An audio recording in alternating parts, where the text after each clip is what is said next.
Welcome to our house liturgy. We are from Mark's house. What is the aim of our liturgy?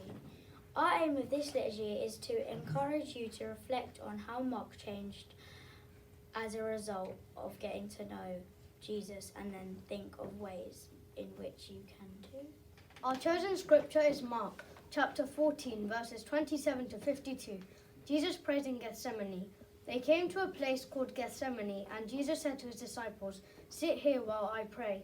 He took Peter, James, and John with him. Distress and anguish came over him, and he said to them, "The sorrow in my heart is so great that it almost crushes me. Stay here and keep watch." He went a little further on, threw himself to the ground, and prayed that, if possible, he might not have to go through that time of suffering. "Father," he prayed, "my Father, all things are possible for you. Take this cup of suffering away from me. Yet not what I want, but what you want." Then he returned and found the 3 disciples asleep. He said to Peter, "Simon, are you asleep? Weren't you able to stay awake for even 1 hour?" And he said to them, "Keep watch and pray that you will not fall into temptation. The spirit is willing, but the flesh is weak." He went away once more and prayed, saying the same words. Then he came back to the disciples and found them asleep. They could not keep their eyes open, and they did not know what to say to him. When he came back the third time, he said to them, "Are you still sleeping and resting? Enough, the hour has come. Look, the Son of Man is now being handed over to the power of sinners. Get up, let's go.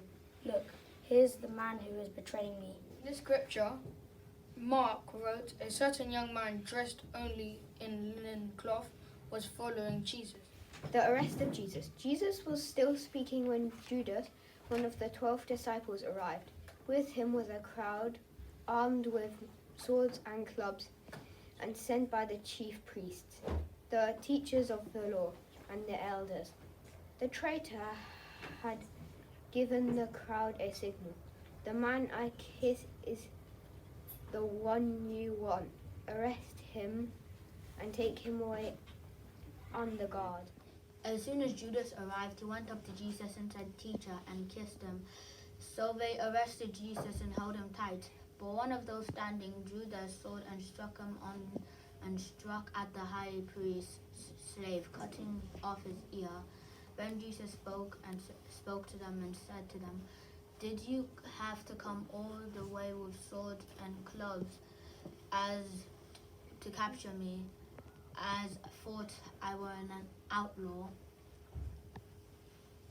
Day after day I was with you teaching in the temple, and you did not arrest me. But the scriptures must come true. Then all the disciples left him and ran away. A certain young man dressed only in a linen cloth was following Jesus. They tried to arrest him, but he ran away naked, leaving the cloth behind. In this scripture, Mark wrote, "A certain young man dressed only in linen cloth was following Jesus.